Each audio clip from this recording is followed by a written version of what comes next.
Asalaamaaleykum man maa doon ñëw fii pour waxtaan ak yéen askan bi suite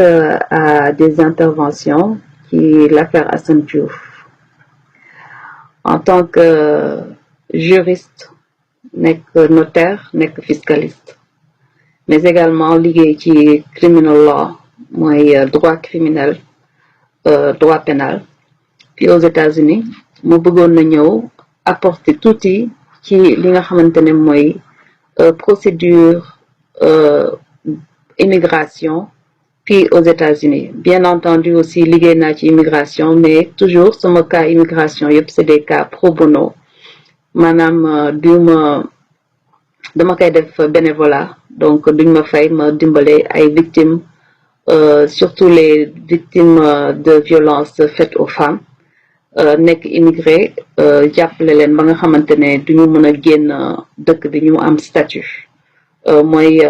VAWA benn acte boo nga xamante ne def nañ ko fii aux États-Unis pour protéger les femmes victimes de violences domestiques violence conjugale mais donc loolu laa bëggoon a apporter après l'analyse que j'ai faite ci procédure yi nga xamante ne ñoo fi jot a tabb ci affaire Assane Diouf Assane Diouf ci li ma gis dafa nekkoon ci benn procédure boo nga xamante ne aux États-Unis buñ la xasee ba jël la pour que nga war a génn dëkk bi nekk en déportation da nga war a génn donc je pense que moom sur le plan de la représentation judiciaire xëy na amul représentation bu baax wala am na ay données ay détails yoo nga xamante ne quand même il faut que mu leer mais leerul donc en grosso modo bu fekkente ne dañ la boole comme il l'a dit donc son épouse bu mu nekkaloon moo ko boole donc mu ubbil ko cas boo nga xamante ne d'abord il faut que te loolu dama bëgg mu leer sénégalais yi xam ne aux États-Unis boo fi nekkee illégalement nga dugg ci dëkk bi illégalement tu es illégal l'illégalité c'est du crime là mais c'est illégal donc ce statut c'est illégal donc à prime abord amuloo benn statut ci dëkk bi donc bu dem nga ba am benn contentieux ak kenn mu boole la day ubbi sa cas ñu jox la nag ay possibilité nga am sa avocat représentation boo nga xam ne ça risque d'être compliqué et d'être très cher mais possibilité la boo nga xamante ne boo amee avocat bu xarañ mën na la dimbale ba nga mën a am statut toog ci dëkk bi qu'est-ce qui a été fait qu'est-ce qui s'est passé ça je sais pas donc lu ñu war a leeral mais gannaaw dama jàpp ne loolu leerul ba tax ne loolu sottiwul ba tax ne Assane Diouf dem na ci procédure boo nga xamante ne dañ ko jël pour déporter ko parce que xëy na topp nañu procédure judiciaire bi ay motion yu ñu ubbi kenn topp ko donc finalement bu fekkente ne woo nañ la tribunal ñëwuloo donc dafay annuler sa motion daf lay pénaliser kon comme dëkk bi juge jël na pour nga génn da nga war a génn donc il ne l'a pas fait et donc comme il ne l'a pas fait li ma jàpp mooy suite à ce qui s'est passé ak génn yi mu doon génn di attaquer autorités yi loolu dafa dugalaat kaawam waaw mais comme moom dafa nekkoon ci position boo nga xam ne dafa waroon a génn dëkk bi te génnul dëkk bi foofu tamit avocat boo nga xamante ne bu xarañ moo mën a jël cas boobu ba pare nag bu koy jël dafa war a wax lu leer loo nga xamante ne nit mën na ko tey ne cas bi lii mooy situation donc il faut faire le constat ne lii moo xew et palpablement lii nga war a xalaat ne mën nañ ko def te loolu information yëpp yooyu dégguñu ko ci waaw parce que avocat mënoo ñëw ne ko am naa kaatel mu ne la damay jël kaatel te du la expliquer lan procédure yi nga xamante ne parce que c'est des procédures daf la ko war a expliquer sa avocat mooy sa avocat moo la représenté mais avocat bu ñëw jël sa xaalis ba pare amoo benn information bu mun a taxaw loolu man dafa tey sama xel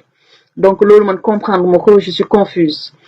et looloo tax ma bëgg a ñëw andi leeral ci amateurisme bi ma gis dégg nit ñi naan ay je suis juriste ak dans la loi et dans les cabinets d'avocats boo liggéeyee cabinet d'avocats di nga xam ne dafa am ay procédures ñuy topp donc ce n'est pas ce qui est vrai mais ce qui est prouvé donc il faut que ñu andi ay preuves def benn cas te il faut que mu nekk avocat boo nga xamante ne yàgg na di dugalante ci affaire cas très complexe ci immigration comme ce fut le cas de Assane Diouf en général mënuloo dëkk États-Unis illégalement pendant des années demander woo asylum nga toog jékki-jékki parce que da nga nekk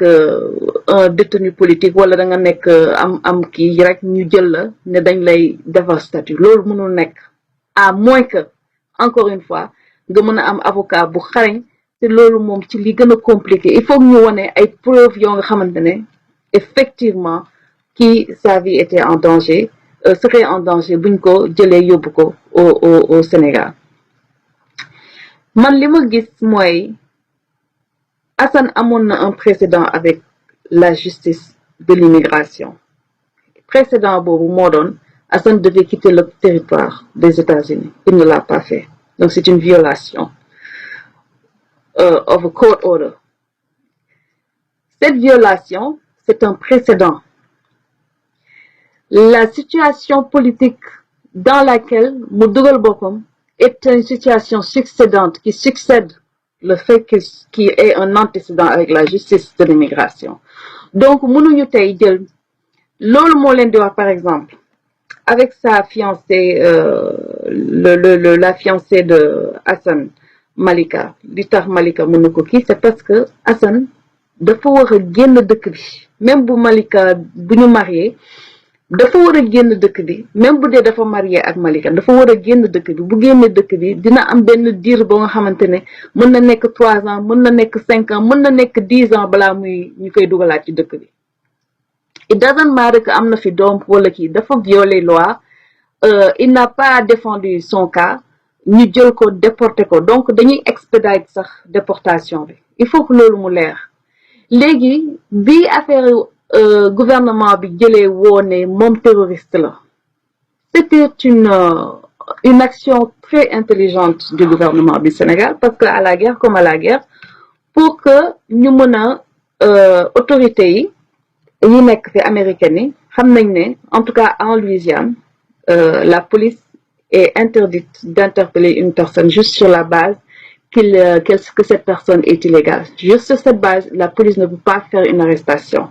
Cependant, la loi qui est la loi zéro tolérance sur le terrorisme, dafay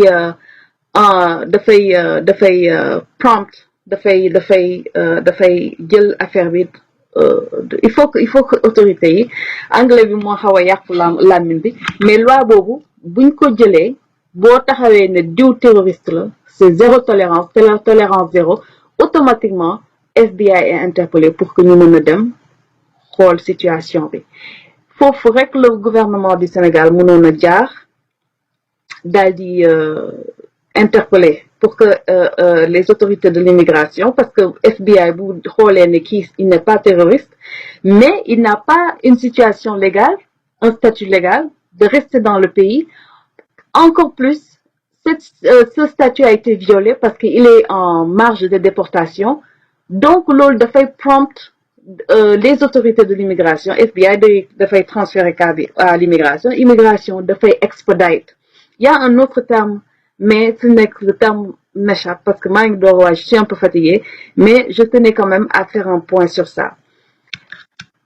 quel que soit Alpha il fallait que ñu ut avocat boo nga xamante ne xam na procédure judiciaire sur la loi de l'immigration et sur la loi des human rights asylum political human rights asylum loolu bu fekkente ne avocat xamu ko mënu ko parce que exercer wu ko parce que tamit mën nga nekk avocat génn dans la plus grande école des États-Unis mais loo mokkul mënoo ko tari te donc bu fekkente ne avocat boobu amul Assane quel que soit Alpha dañ koy déporter parce que jëlatuñ ko amul benn preuve bu ñu apporter mais kii sa vie est en danger bu demee Sénégal affaire bi yëpp loolu la donc y a un glitch dafa am benn glitch mooy par exemple bi état Sénégal woowee Assane ne terroriste Françoise dafa taxaw ne dafay def ket pour que ñu jëlal ko avocat mais mu ne aussi dafa am benn comité juridique boo nga xam ne mooy toppatoo dossier boobu ñooñu je trouve que ce groupe de personnes je ne veux pas mettre les gens mal mais il faut qu'on se dise la vérité ces gens amuñu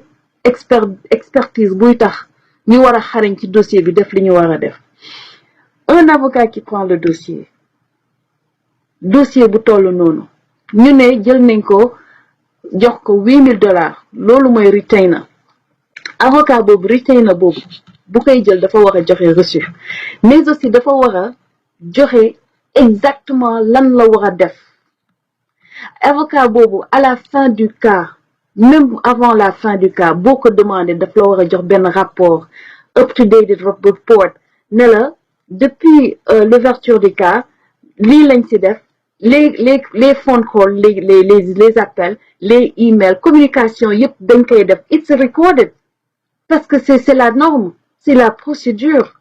où est le rapport où sont ces informations qui est l'avocat quel cabinet d'avocat la ñu jël donc il faut que yooyu yëpp enquête boobu il faut que ñu auditer cas bi en fait c'est ça dont je veux parler parce que dafa am benn glitch dafa am lu leerul naka ngay jëlee avocat ci cas bu compliqué nii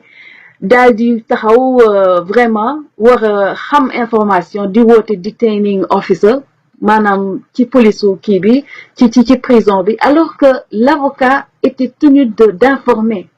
bu ñu waroon am information ci avocat bi lañ ko war a jëlee pourquoi demuñu ci avocat bi wax ak moom man foofu laa comprendre parce que moi quand j'ai mes clients à la lettre dañuy am information sur leur cas parce que c'est ce qui est normal nit ki la jël xaalisam fay la danga ko war a jël reçu ba pare jox ko up-to-date information about the case how the case is processing donc vraiment on n'a pas ces informations loolu dafa xaw a upp sama bopp te foofu la loolu lépp nekk man dama ne est-ce que avocat am na woon parce que avocat bu ñu fay $8000 le temps que ñu jël Assane yóbbu ko affaire bi dafa gaaw ba nga xamante ne avocat bi waroon na xam ne il n'y avait plus rien à faire il n'y avait plus de temps pour loolu te temps boobu jarul ñu jël ci $8000 normalement avocat bi daf leen war a delloo xaalis parce que dara defuñu fi dara lan lañ fi def bu jar $8000 en combien de temps en même pas une semaine ah donc man loolu laa bëggoon leeral j'espère que li ma bëgg a leeral naa ko ñi nga xamante ne dañu naan ay juristes nañu ak yooyu je pense que c'est des gens qui n'ont jamais fréquenté un cabinet juridique parce que boo fréquenter un cabinet juridique vous devez à même de savoir que boo bëggee xam l'évolution d'un cas c'est l'avocat qui est tenu à vous informer pas le detaining officer ñoom seen yoon nekkul ci kaaw ñoom seen liggéey dañ koy def mais l'avocat qui a saisi le dossier qui est l'intermédiaire entre le client et les services de l'administration de l'immigration kooku moo waroon ñi nga xamante ne ñoo nekk di représenter comme la famille ou le groupe de personnes qui veut aider le cas de Assane Diouf ñoom ñoo waroon laaj avocat bi te loolu ça c'est la règle la plus élémentaire communication you gotta communicate with the lawyer bu fekkente ne communiquer ak lawyer bi what was the point to have a lawyer what's the point pourquoi nga war a am avocat te mënoo communiquer ak avocat mu jox la information en temps réel ci sa cas donc am na loolu lëndëm foofu donc yëkkati téléphone wax ne on a fait ça def nañu li ñu kii c'est pas ça je suis sûre et certaine ku nekk li nga ci mën def nga ko mais moi ce que j'aimerais savoir mooy le rapport bu nga xamante ne avocat bi daf la nga war a jox buy am en tête du cabinet juridique buy am le nom de l'avocat buy am toutes les personnes qui étaient initiées du cabinet juridique du cabinet de l'avocat day am en général dina am soit c'est l'avocat qui s'occupe mais il y a au minimum l'avocat et le junior avocat et leur assistant. Donc, au moins, il y a au minimum 2 à 3 personnes qui liguent. Bu dee cabinet bu mag la, bu dee cabinet bu ndaw la, c'est peut-être juste l'avocat et son assistant. Où est le rapport qui dit tout ça? Parce que dangay fay avocat bi, fay l'assistant, fay le junior partner. Où est le rapport qui dit tout ça? Qui étaient initiés? Où est le rapport? Quels sont les appels qui ont été placés? Où est le rapport? Quels sont les emails? La communication? Qu'est-ce que l'avocat a fait à la minute? Parce que l'avocat dafay am timer. Timer bi every time bu ñu defee appel dañ koy bind. It's a report. So where is all that information? Bu loolu weesoo dama bëgg sànniwuma kenn xeer, dama bëgg nit ñi ànd ak seen xel di xalaat xam ne y a des procédures dans la vie yoo nga xamante ne ça reste inéluctable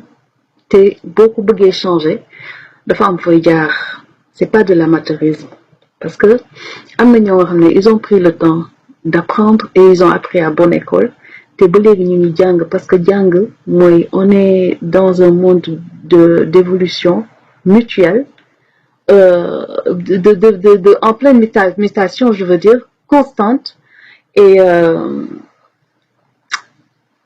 dañu nekk un monde en pleine mutation perpétuelle avec les nouvelles technologies. Donc il faut que jàng bi nekk éducation continue du taxaw, il faut que ngay continuer di jàng, continuer de gëstu. Je me demande vraiment ku am jot li nga war a jàngaloo ko, li nga war a liggéeyaloo ko. C'est aussi simple que ça. Mais dañu aussi toll ci àdduna boo nga xamante ne képp koo nga xamante ne sa dëkk ñor na la nga dugal ci sa loxo liggéey. Mais lépp looy def dafa am yoon boo war a jaar. Lépp lu nit di def dafa am yoon bu mu war a jaar.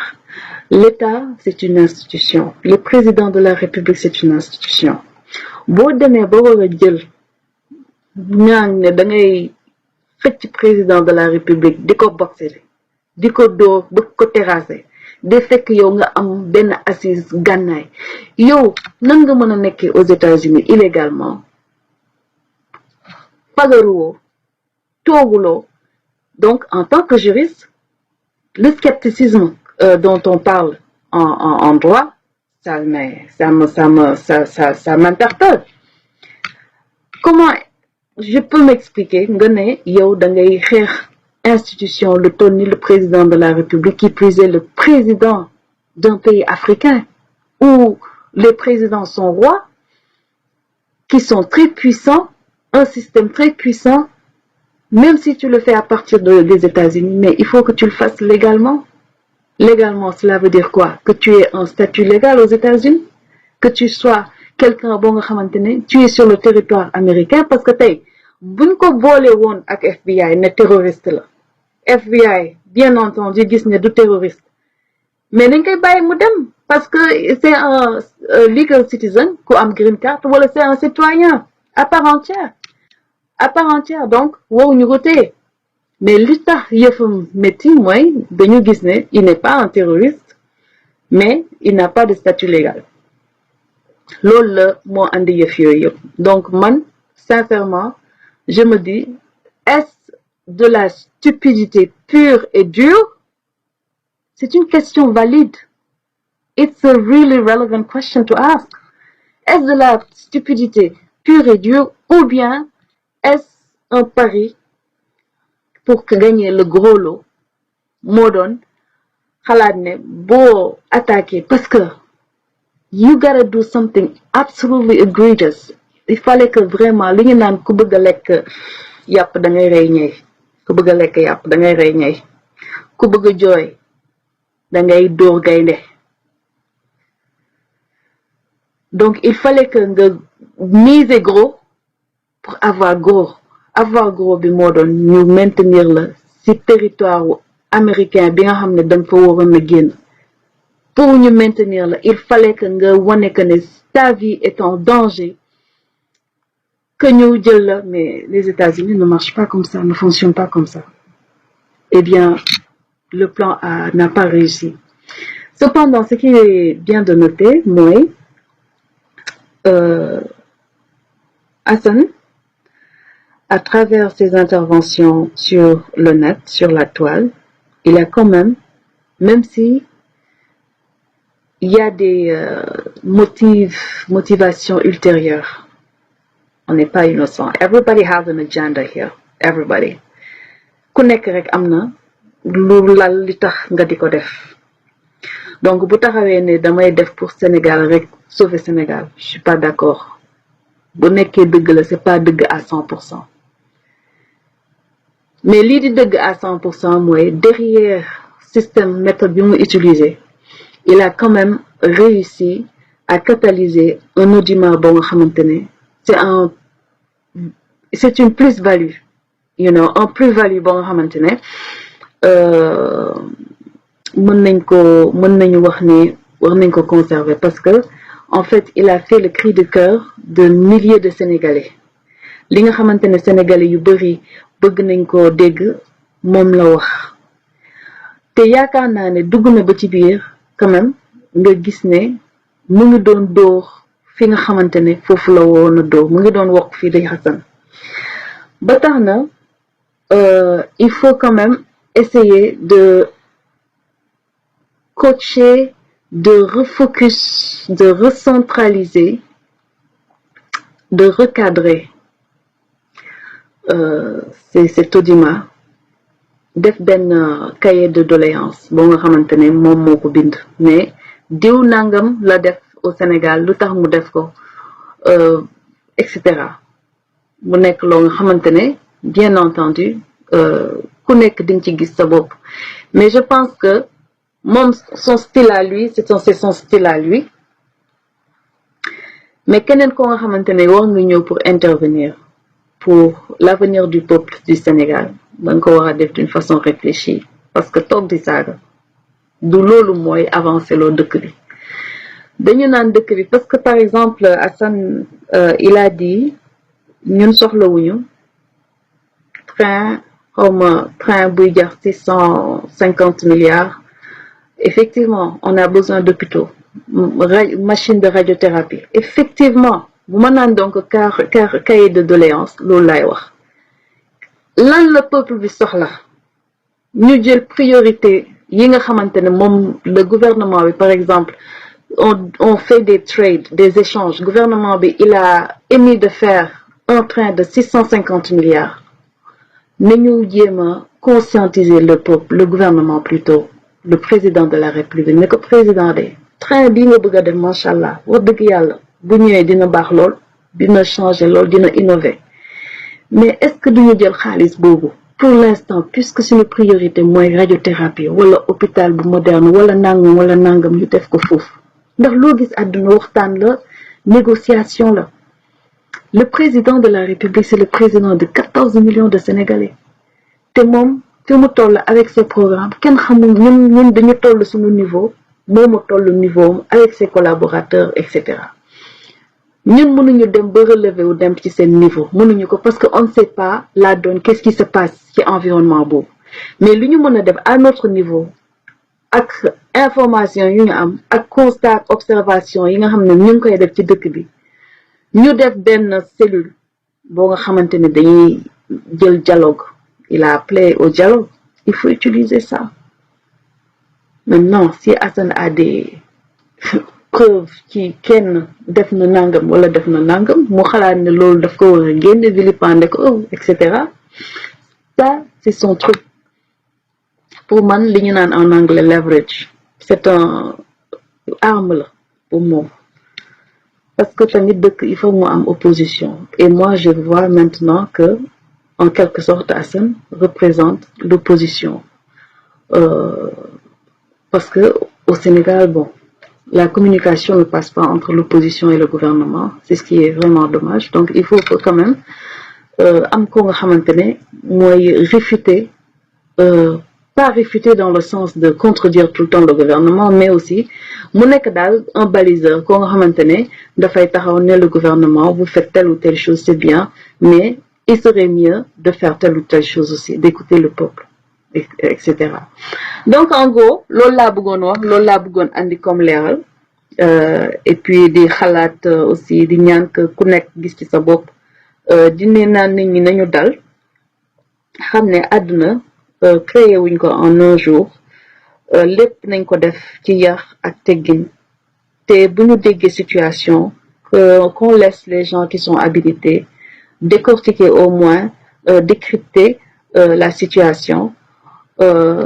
bañ a nekk di def ay théories ak ay wax en l'air des paroles en l'air c'est pas bien mais plutôt ñu woo nit mu jéem a analyser ce qui s'est passé ce qui s'est passé en conclusion mooy Assane était en situation de déportation il ne devait pas se trouver sur le territoire américain il a violé cela et pour s'en sortir à mon avis très humble il a pris cette méthode de s'acharner sur l'institution du Sénégal. Malheureusement, c'est un pari qu'il a perdu parce que il n'a pas eu la représentation juridique qu'il devait avoir. Et voilà, donc il aurait pu être maintenu sur le territoire sénégalais, mais dañuy am yaakaar que bu demee Sénégal jàmm rek lay am. naka la ñuy defaat ba mu ñëwaat fii aux États-Unis loolu c'est autre chose xëy na incha allah dinañ ci mën a wax mais ñu ngi ñaan yàlla defal ko sutura ndax c'est un père de famille donc je pense que c'est la chose la plus désolante ñaanal ko ñaanal famille am et puis dalal xel yi nit ñi am dal xel xam ne mën nañu xeex mën nañu nekk en désaccord avec le gouvernement mais liy jig Assane jiwul ñëpp c'est son style à lui qu'on le lui laisse jàpp naa ne bu demee ba ci biir bu dee dafa continuer di def ses interventions xëy na dina wàcc nit ñi dinañ ko gën a bàyyi xel mais aussi keneen kuy def vidéo nga bañ a copier li Assane di def mais nga andi sa originalité parce que nit ku nekk ak nañ la yare ak li nga tàmm donc bu dee Assane mu ngi wax tel yow nga bëgg ko wax fekk ne du loo nga xamante ne moom nga ko daal donc en gros loolu laa bëggoon a andi di ñaanal ñëpp et puis voilà je vous remercie et à bientôt inchallah